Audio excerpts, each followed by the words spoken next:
All right. Hey, everybody. Welcome to Other Side of Hurt podcast. We've been on break for a little while, but good to kind of come back and join you guys, and good to just chat with Kayla today. Tell us the big news. Come on. So we're expecting, and Excellent. We have had conversations where like, we should make an announcement because I'm sitting in the podcast like with my hand on my stomach and like it's becoming more obvious. Like, is she gonna ever admit that? So baby number 3. Baby number 3, yes. Yeah. So when are you due? I'm due in the middle of September. So I'm like halfway there, 22 weeks. Halfway there. And you've been feeling great the whole time? It's been just a beautiful experience thus far. If you go back and it'll be fun to look back now. I have been so sick. The first trimester was pretty miserable, more so than my first 2 pregnancies. So it's been a little bit of a challenge. Starting to feel a little better though? Yeah, starting to feel better. Yeah. How's Paul just tired with the pregnancy? he's you know what? He's fine. Yeah. Everybody's fine. Yeah. No, congratulations. That's fantastic. No, yeah. Known for a while. So this is exciting to talk about a little bit. But yeah. And that's what I thought, it's I think it's a fun thing to talk about, but also kind of a hard thing to talk about is like this embracing life after, hard things. Mm-hmm. So given Nolan, so Kayla and Paul have Nora, who's 4. 5. She just turned 5. Yeah. And then Nolan, who's 2.5-ish, mm-hmm. and he's the one who's had all these procedures. And if you haven't followed Kayla's story, I think, what was it, like episode 2 or something? Yep. Where you tell all about Nolan's stuff. So like, how is this? Like, are you fearful? Are you guys worried about the baby coming? Like, what's your guys processing as you get ready to have another child? Yeah, so I think a couple thoughts I have right away. I always ask Paul before we record, like, any thoughts, like what, and both of us agreed, like, it's funny because I feel like in processing having children after having a child with like a medical complexity, or many medical complexities, like the decision, like there's so much that goes into, like, there's so much information you're given, like, here's the chances of having another child with like a genetic syndrome or these sorts of things. Anyways, and so there's like the piece of like processing it. And I feel like you can never be like 100% confident in like, okay, knowing the risks, like we're willing to take that chance and like have another child, or like, because everything is very like mathematical and scientific. Like, okay, you have a 25% chance of carrying this along or whatever. And so up until the moment we found out we were pregnant, I feel like we were still like, kind of that, like, do you trust God again? Like that, like, where do we lie on it? And then the second we got pregnant, both Paul and I just felt like pure joy. Like we were just immediately just like great, so excited. So yeah, so it's great. So you, I mean, there's some of that in the background, but you guys are at the point of just like, it'll be good. There are like, so like we had our 20-week ultrasound on like a couple of weeks ago. And so before we had our 20-week ultrasound, like sitting in that appointment and having the ultrasound, there's definitely anxieties and like some nerves and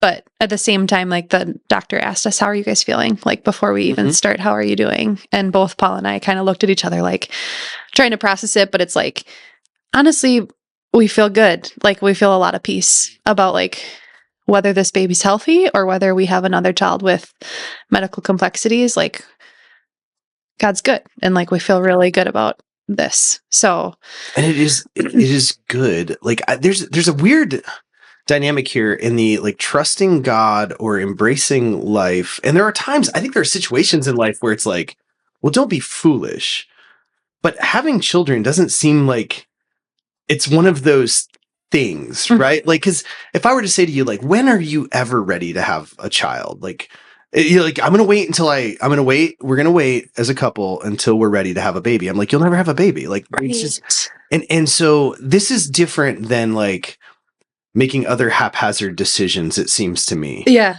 You know what I'm saying? Yeah, I don't know if that is right, totally. clear, but like there's something like so good and beautiful and wonderful, and yet it's so racked with, possible fears or possible difficulties. And I think we live in a world where we want guarantees. We want things safe and easy. And because child mortality has dropped off greatly in the modern world, I mean, like this was a common thing, centuries ago, right? Right.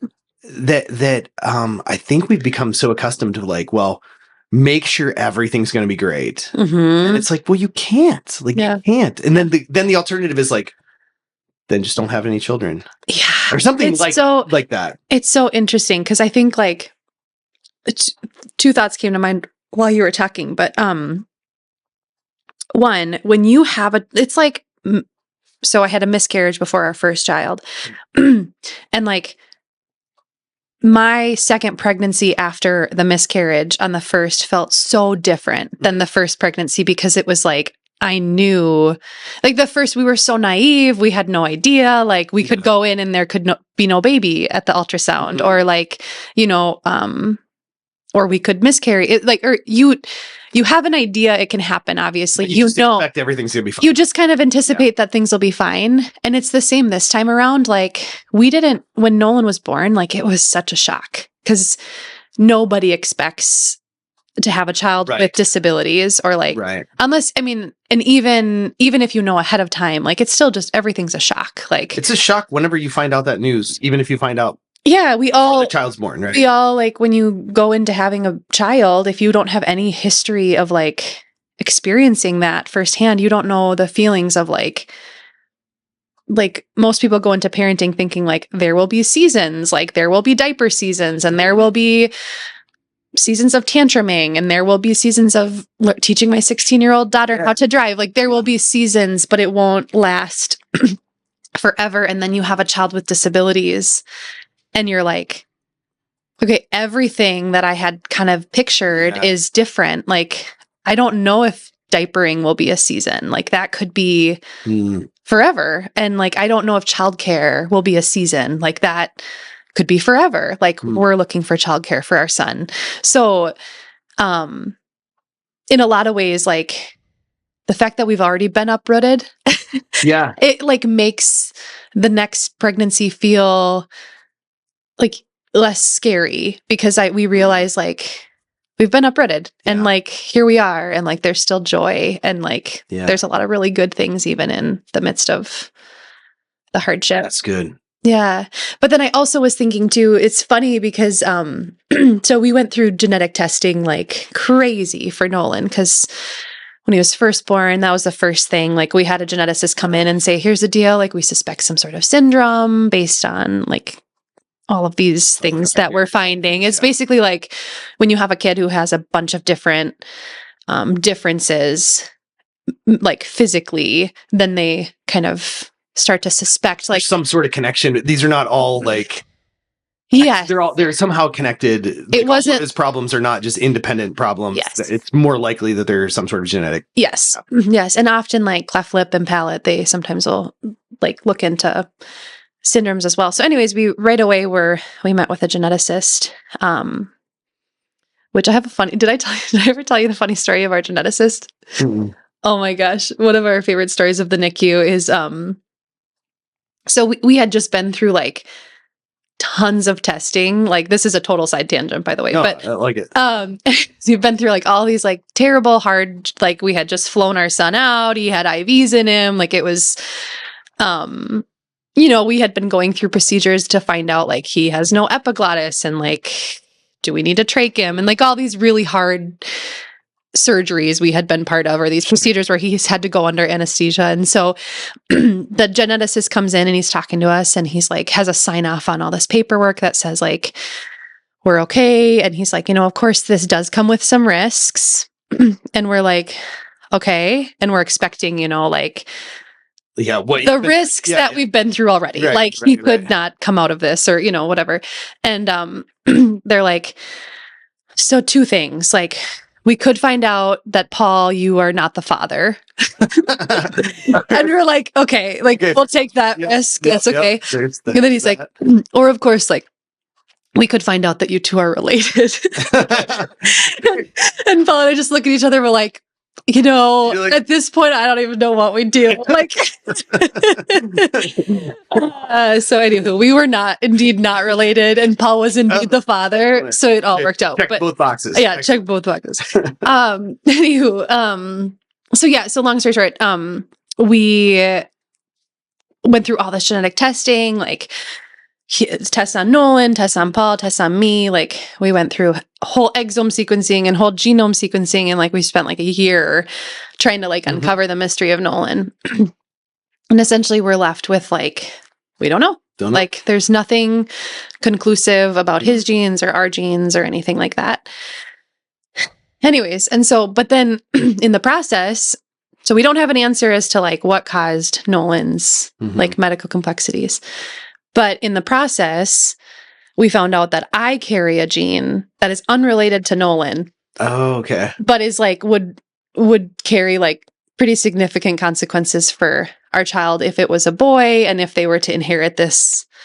But totally nothing to do with Nolan. But totally nothing to do with Nolan. And it was like this moment where both Paul and I, like, we got those results and we're like, here we would have, if we would have known about this, like we would have been so worried about that this gene. Yeah. And then we would have had Nolan and we would have been like, well, what the heck? We didn't even know that was an option, And so now I just feel like our eyes are opened to the reality of like, we could have a perfectly genetically like smooth, like nothing red flagged. And we could have a perfectly healthy pregnancy, perfectly healthy baby in there. And then we could have birth trauma and like something could happen. Or like we could, have a child with any sort of like difference or difficulty. And our eyes are just like so much more open now to like, Nolan's not even, first of all, he in of himself is such a rarity and like so uniquely him, and all children are. But also like, I guess it's just this reality of like, there's also a lot of other really hard things that we could have been absolutely, given diagnoses of. That's maybe something like on this podcast, like your story and our story are like both have a kind of certain kind of drama to them, right? Like it's probably not like normative, or people that know us are like, oh, that's, more drastic. Like a lot of people don't lose children. A lot of people don't have a child with this many, but a lot of people do. And a lot of people got all kinds of other problems and all kinds of other challenges. And man, there's something that C.S. Lewis writes in The Four Loves. It's something that stuck with me a ton. He's like there are no safe bets. Yeah. Or he says, here's the way. Like if you don't want to get hurt in this world, there's one way to do it. Just don't give your heart to anybody. Just don't love. Because if you love, you're going to be hurt. If you embrace life, you're going to have hard things. And he's like, so there's your alternative, but that alternative is hell. Like, just close yourself up. Don't let anybody in. Don't give your heart away. Don't embrace life. And you will just live in kind of the hell of your own existence, your own world, and you'll be protected. Yeah. But they're like, who wants that? Like, that's not an option. Right. And so like, Nolan's got problems and you love him. Like he's your son. He's great. But in this next child, like it's all a risk, right? It's all a risk. And the only risk the only way to protect yourself is to not risk anything and therefore just become more and more like internally focused. I don't know. I don't know if that fits. Totally. But totally fits. And even like his like sufferings are like uniquely him. And I think too, we've just gotten to a place in life where the first year was so hard because there were so many unknowns and like, are you going to be suffering your entire life, like physically? And, like, are we going to be in the hospital all the time? And the answer is like, yeah, we are in the hospital often, but in and of itself, like, that's just become part of our life. Like we spend time together at the hospital, and like, And so even the disabilities, you're doing it, right? Yeah, like it's life has been completely uprooted. I went from working like full time, sending my kids to daycare, like into now, like now I'm a medical mom, and Nolan is a kid that has his mom with him at the hospital, and like that's where we spend time together sometimes, you know, like there's weeks where we go down to Rochester and we get to spend the week with grandma and grandpa and go to Mayo Clinic and have all of our tests done. And it's like, it's not enjoyable, but it's now become part of his life and a part of our life. And like, you just learn to embrace it, I guess. And it doesn't mean that there's times like I'd rather have him not be under anesthesia or like getting his blood drawn for the 15th time, you know, but at the same time, like he's loved and there are just like little moments we're together where it's like, we're just sitting in the waiting room and we're going to go out for dinner tonight and we're going to go out for ice cream with grandma. And like, there are things that he doesn't even really know, you know, are different than at least for now. And it doesn't mean that that's going to be easy his whole life or that there aren't going to be times where I just break down sobbing because he has to undergo another procedure or something like that. But, yeah, it's just interesting. It's just life's different than we had thought, but it's not necessarily all bad, you know? There's it's just such a, like, it's a weird thing, this idea of beauty, and there's like a beauty in like the hard things in some ways. Like, cause I mean, like your family is lovely in so many ways. And part of it's in this, not that like the suffering is beautiful. Yeah. But like what God is doing in you and through you. And it's like, and God's allowing you to go through this and to do it together. And you've like, and that's the thing. I think looking ahead, like if you had known ahead of time, like 3 years before you had Nolan, it's like, how would we endure this? And you don't, how would you know that? But it's not all bad. There's a lot of good. Yeah. And I think that isn't that all. Okay, these are drastic situations, like us losing Maria, your situation, but all of life at some level is risky and hard and difficult and problematic and challenging, and it's, I don't know, there's a goodness in that. So I don't know. Sorry, I'm rambling a little bit, but no, I completely agree. Yeah. Good. So we're trying to get more people to follow the podcast. So I'm thinking live stream from the delivery room. Stop. Is this what you were? Yeah, that's what I mean. Like, well, let's see if Paul's okay with that. But we'll just have a conversation. I feel like people are going to want to see that. You know, everybody's going to be tuned in. This podcast is so like bleak, and it's like everybody comes on and they're just like, "Let me tell you all the terrible things." It would be like the most joyful thing, and it usually is, isn't it? Like just childbirth in general, just the leading up to it. And, I'm not sure I want to be there. Sorry. You know? now that I think about it, will not be live streamed. I'll make that executive call on that one. Yes, but like in between contractions, we'll have a conversation. Exactly. How you doing, Kayla? Exactly.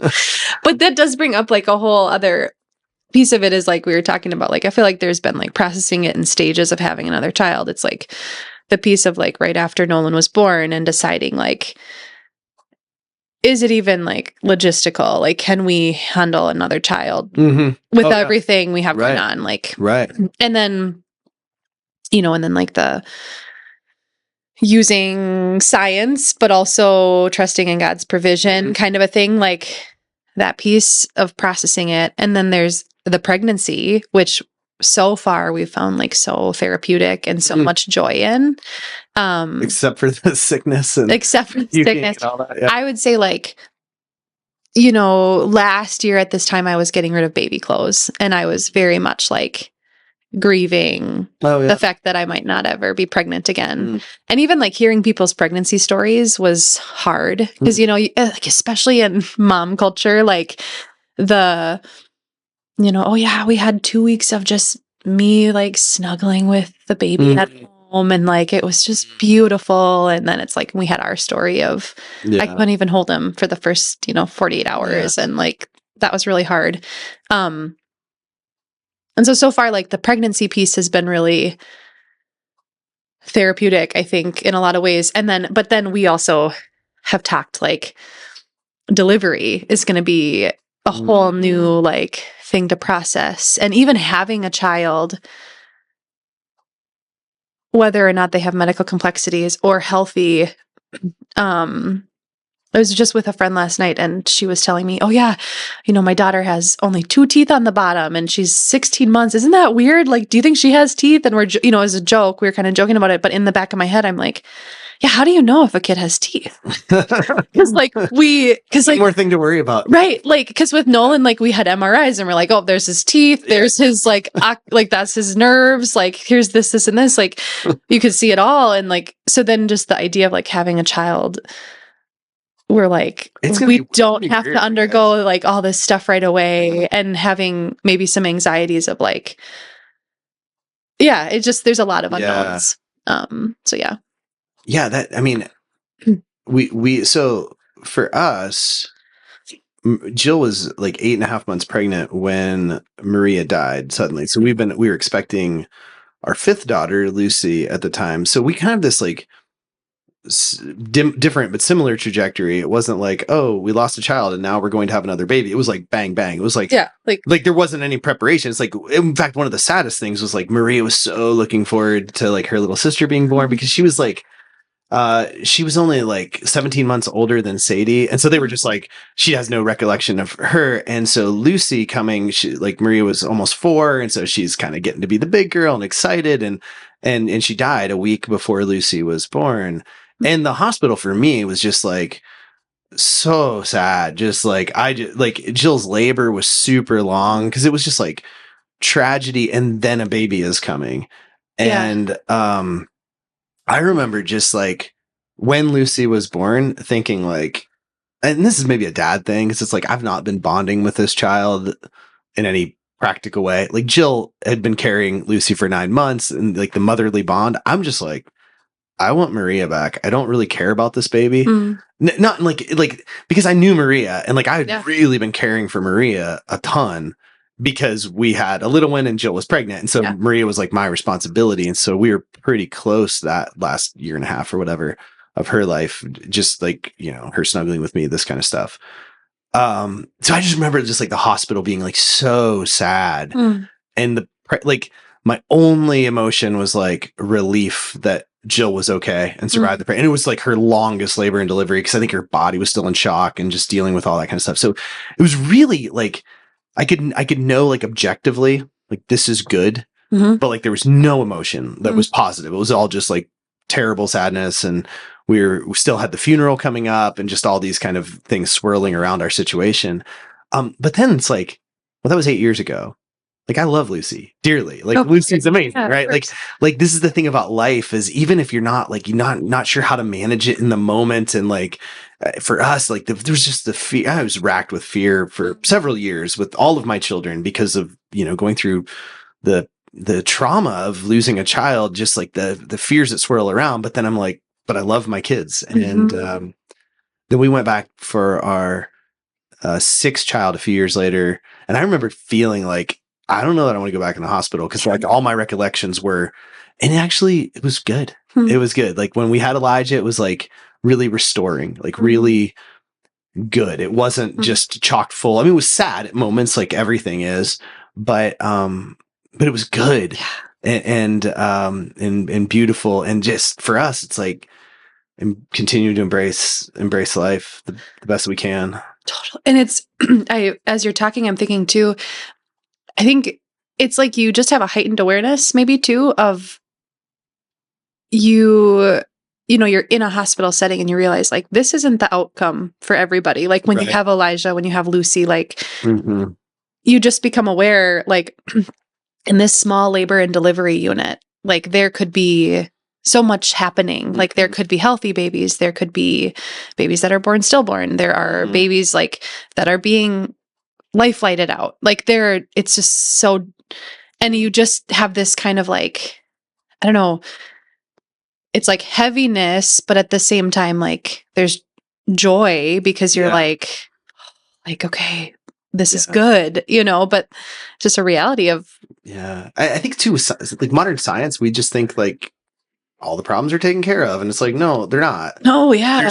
There's still, I mean, science is amazing and has done great things, and modern advancements have helped like the probabilities go in the right direction. But it's, there's more sadness. And maybe that's like the part of this podcast where it can be a little gloomy or a little bleak, because it's like everybody's got their something. Yeah. But that's not without hope. And that's why like this is a hopeful thing. Yeah.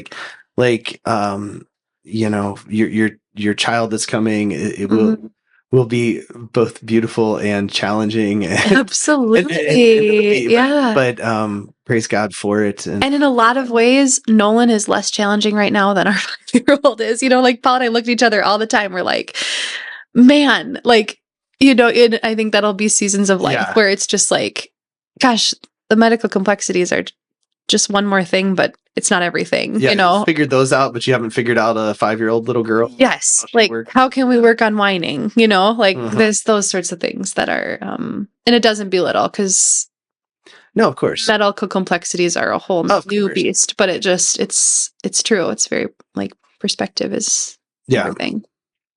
And I mean, I guess that's the thing that I've thought a lot about is one of the things we don't want to do is ever exploit. I don't even want to exploit my own story. Like, we've talked pretty openly about Maria. You've talked pretty openly about Nolan and his challenges.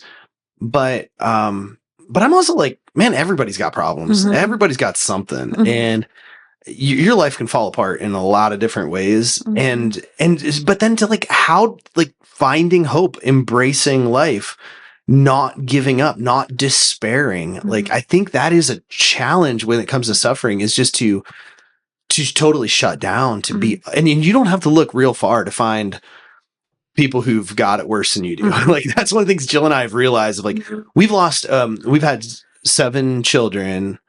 We've lost 1 of 7, but man, when I meet a family that's like lost 1 of 1, I'm just like, it's a whole different reality.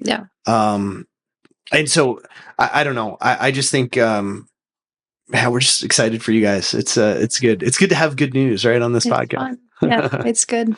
Do you guys know if you're having a boy or girl? We know it's a girl. It's a girl. Yeah. I think I had already known that, but I couldn't remember if you said it on the podcast. Which is also really special because, not to make it too spiritual, but I had a dream before we got pregnant that Nora had a sister. And that was like really comforting to me, of just like the fact that they'd have each other was really cool. You don't have to apologize that, man. I think God uses dream. Yeah. I'm all into like, it was just like, and mystical reality that is there. Yeah. And it was like, not that I was like, man, I'm going to be bummed if it's a boy, but there was a lot of like, kind of like, man, it would be really special if we had a little girl. So it was really fun to find out. Best. They are. Speak from experience. I used to be in this club. Like, we had 5 straight daughters. Everybody, like, that was all the comment. Yeah. Another girl.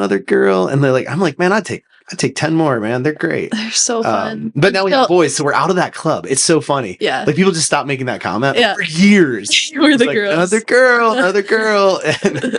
And there had to be an element, though, because did you know genders before you went in to deliver? Yeah, we did. You did? We typically did. Were you always like, really? Like, our odds? Like, we're on number 5 for girl? I don't know. I think I was shocked whenever we found out Elijah was a boy. Yeah. But again, that was after Maria died. So like, I think in some ways, like, all that stuff just kind of like I just want a healthy kid. Yeah. I want a healthy baby. It's fine. Like, we love our boys. Yeah. I mean, Josiah, you could take it or leave it right this moment. He's rough. I love him. But it is funny as a dad though, like, Josiah's been hard as a baby. Yeah. But even this morning, I was up really early with him, and he's just like playing with my beard, and he's like getting much more interactive. Like, there's something about dads, like, give it about 9 months, right? Like, you gotta like interact with them. Sure. They're just a little challenging. So I do love, if anybody's watching this, yes, I guess I do love Josiah. I came to love Lucy, who, again, I always talk, I feel so bad talking about it, because like,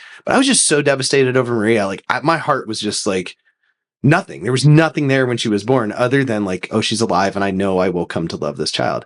But right now she snuggles with me all the time. I was going to say, it's funny you say that, because when we started going to church, Lucy was little. I don't know but what I remember of all of your kids was you holding Lucy. For whatever reason, I just have a vision of like you holding Lucy in church all the time. And I just remember thinking like, that is the cute, like she was just the cutest little girl and like just her little pigtails and like, I don't know, she was just so sweet. And she seemed like she just adored you. She's very touchy feely. She's very affectionate.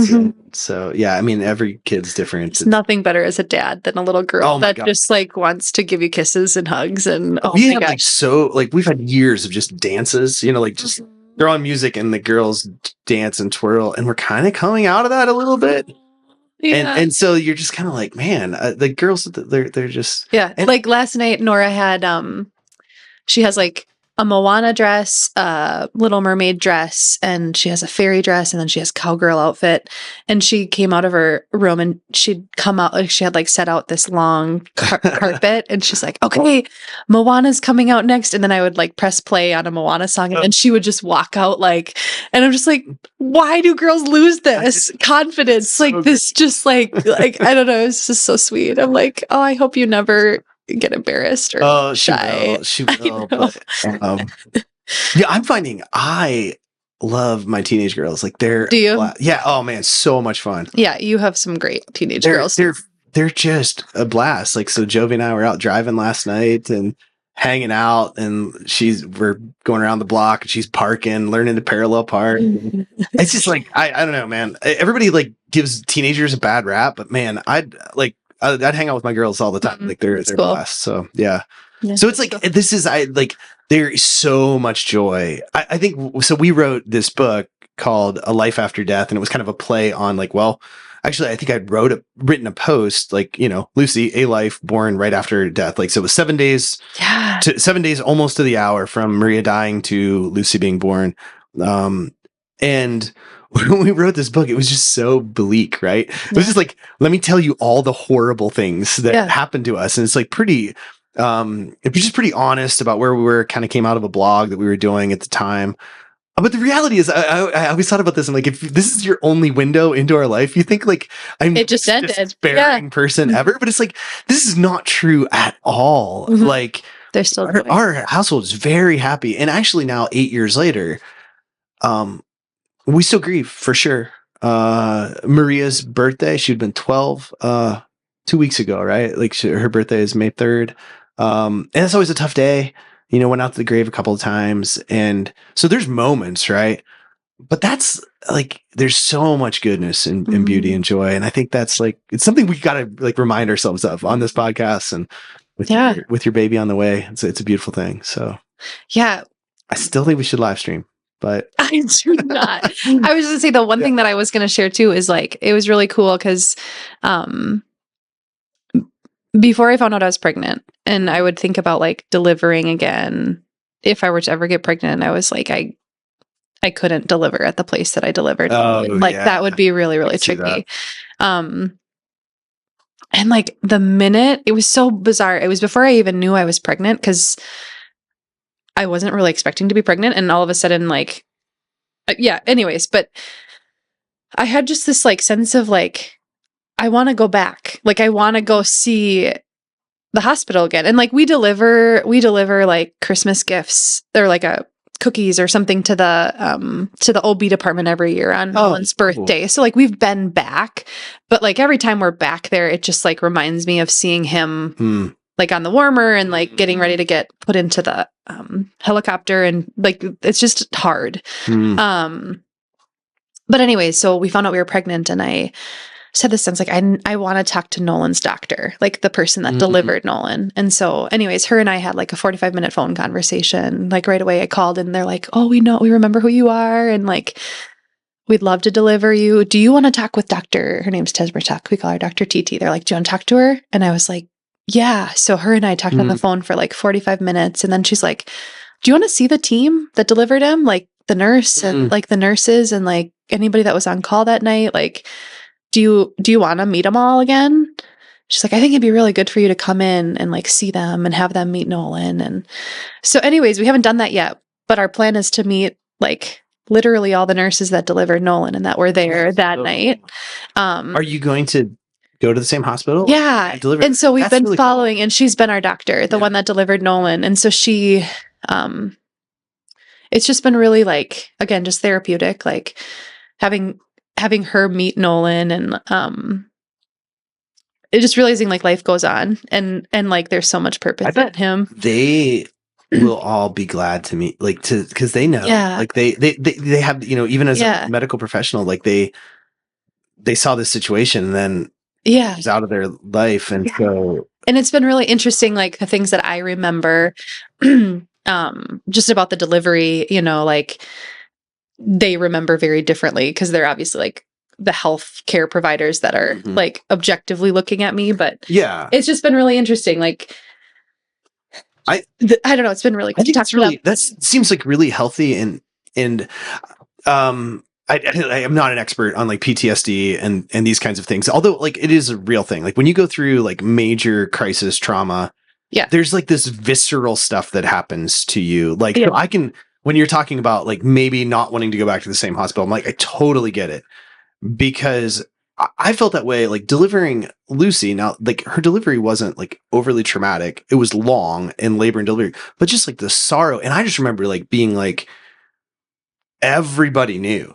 Yeah. Like, I remember we showed up at the hospital and I'm just like totally broken, and this nurse doing intake. And I'm just like, look, our daughter just died. Like, and we're going, and they're like, we all know, like, we know, like they were really sweet and really good.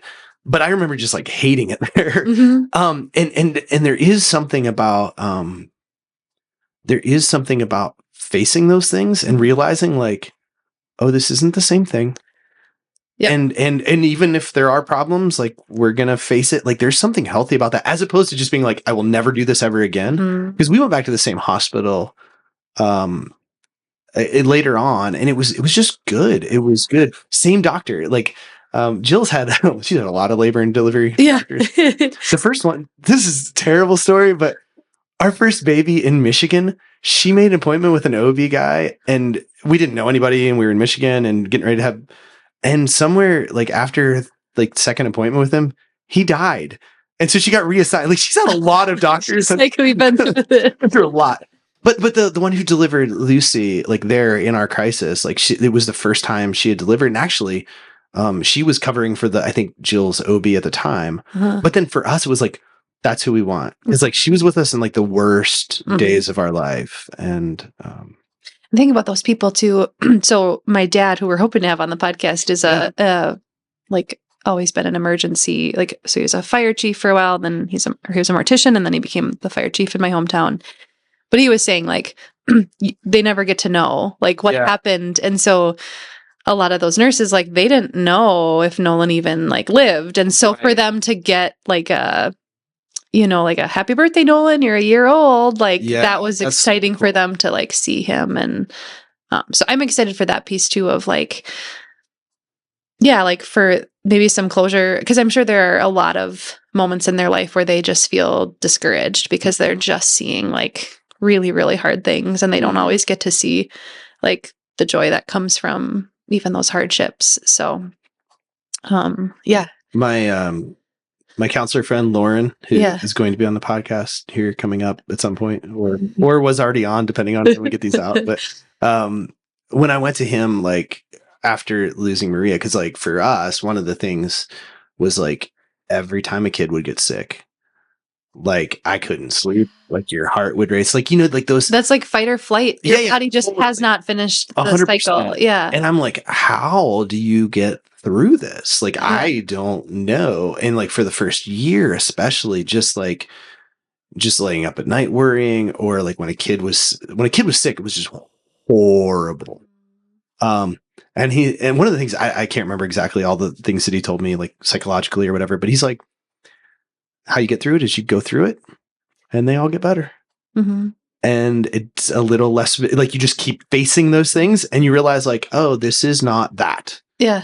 And then you know, but like to avoid, like, you know, I don't know how you avoid having sick kids. There's no way to really do that. Yeah. But to be able to face those things within reason, obviously, does seem to me like be really healing and helping. But it's not easy. And then when you like feel like your heart racing, or you feel that like anxiety or whatever, and you smell the same smells, you see the same kinds of things, it can be really like, it can be challenging to go through those things. But to not go through them isn't necessarily good either. I don't know what the solution is, but that's so cool. You're going back, and it's gonna be a different and hard and beautiful, and it'll be good. And even if it's traumatic again, or if it feels like not news we're hoping for, I think again, just being in the same environment and handling it, knowing that like, we serve a good God. And I think that's maybe how our perspective has changed in it, is like, it might not go how we anticipate it to. Yeah. And yet there's like, it's like that, what we were talking about, where you're like, well, if you couldn't give Nolan vision, like, why do I expect you to give the next baby vision? Right. You know, or like, but at the same time, it's like learning to trust again and like seeing like, Nolan doesn't have vision, but the way he explores his world is so fascinating. Yeah. And so like with time, we know that like, it'll be good, whatever this baby turns out to be. So, and it will be, and it's like, and it will be good, but it's also like, that doesn't guarantee. And I hate that, like having to make those caveats at some level, because you just even said it. You're like, and even if things go badly, because he's like, it can go really bad, really quick. It hopefully won't. The chances aren't great. It doesn't sound like with your genetic stuff, it doesn't sound like there's this like overwhelmingly probabilistic thing. But for us, it was like, for Maria, it was something like, the 1 in 100,000 kind of situation. Yeah. But for us, it was 1 in 1, it was like, it's like, when people would tell me like, oh, you'll be fine, or your next kid will be fine, or I'm like, she should have been too. It shouldn't have been that time. Yeah. But then you're like, but we trust God. We embrace life. We move forward. Yeah. And there is a lot of good and joy. Even in the things that are bad. Yeah. That's I think where I like, because even like people, it's like, it's the thing I really struggle with is when people say like, as long as the baby's healthy. Now, like people will say that. And I like, every time someone says that, my brain just like starts like tinkering, because I'm like, no, an unhealthy baby isn't good. But at the same time, like, it's not good that the baby is unhealthy, but an unhealthy baby is good. Yes, that's exactly it. Like, like in a lot of ways, I'd love to take some of the sickness away from Nolan, but in other ways, I'm like, buddy, you are so perfectly made, even with like the difficulties. And what's beautiful in this is like Nolan himself, but also your love, you and Paul, your love for him, your sacrifice for him. It's taking you deeper. There's a lot of good things in this, and it's still like not great. It's still hard, but like there's a beauty in like what you guys are doing and continue to do. Yeah. And whatever this child that comes, we hope the best for this little girl. But you'll do what you're called to do, and it'll be good at some level, right? Yeah. And like people that know Nolan or like meet him, they just see something so much deeper in him. There's just something that's fascinating about him and like really interesting, and people want to know him. And they feel that way about Nora. And Nora does have like, obviously I'm her mom, so I think she's incredible and like special in so many ways, but it's I think that realization for people that really is life-changing of like seeing God's provision in like in hardship. Like, but this kid is so cool. Like I don't know. I even thought about this a little bit for our situation, because it's hard, like with death is final in this world anyway. And it's hard to kind of any silver lining or anything like that. And it really kind of irritates me when it's like, well, but good things came from this. And I'm like, whatever, take your good things. And anyway, but one of the things I've thought about, like in looking back, I'd read a book a long time ago called Lament for a Son. It was like, as I was studying to be a pastor, and this guy, Nicholas Walderstorff, who's a philosopher, he was at Calvin College and everything. His 20-something-year-old son died in a climbing accident. And he wrote this little book. It's very powerful and beautiful. And I'm like, how is this beautiful? Because it's so sad. I'm like, it's beautiful because he loves his son, clearly. And like, there's a beauty even in his love. And it's kind of brought about in some ways through the loss. And so even when there are no guarantees in this life and we go through horrible things, like embracing love, embracing life, and you lay down your life for your kids and your spouse, and that's good, even if it's incredibly difficult. So I don't know if that's like what I'm like, whenever I say like there's beauty in what you guys are doing, I'm like, that's what I'm talking about. Like, not that like we'd wish away all of Nolan's problems, we'd snap our fingers and help him in any way we could, but he is so loved. Yeah, he's loved. And by many people. God is using all this kind of stuff in good ways. And this next baby will be loved. And we'll be live streaming September what? Stop. September. We will, everybody stay tuned for the birth announcement. That's what you can stay tuned for. What about Paul and I? No. Live streaming in the cafeteria. Yes.